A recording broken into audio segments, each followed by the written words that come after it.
Hi all. Daily CA July 20.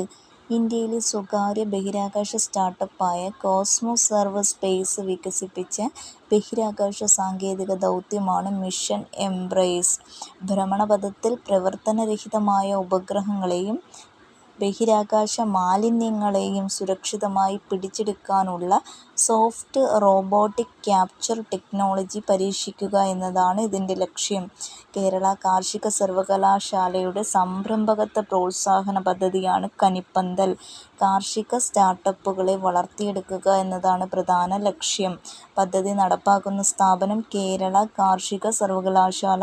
2025 Commonwealth ഗെയിംസിന് വേദിയായത് സ്കോട്ട്ലൻഡിലെ ഗ്ലാസ്ഗോയാണ്. 72ാമത് Nehru trophy വള്ളംകളിയുടെ ഭാഗ്യചിഹ്നം വള്ളം തുഴയുന്ന വേഴാമ്പലാണ്.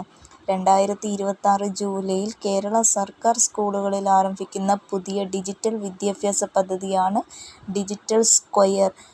Digital സ്ക്വയറിൻ്റെ ലക്ഷ്യം ക്ലാസ് മുറികളിലെ ഡിജിറ്റൽ അടിസ്ഥാന സൗകര്യങ്ങളും പഠന സാങ്കേതിക വിദ്യകളും ശക്തിപ്പെടുത്തുക, വിദ്യാർത്ഥികളിൽ അക്കാദമിക മികവ്, നൈപുണ്യ വികസനം, വിദ്യാഭ്യാസ രംഗത്തെ നവീകരണം എന്നിവ പ്രോത്സാഹിപ്പിക്കുക എന്ന ലക്ഷ്യത്തോടെ കേരള സർക്കാർ ആരംഭിച്ച പദ്ധതിയാണ് എറൈസ്.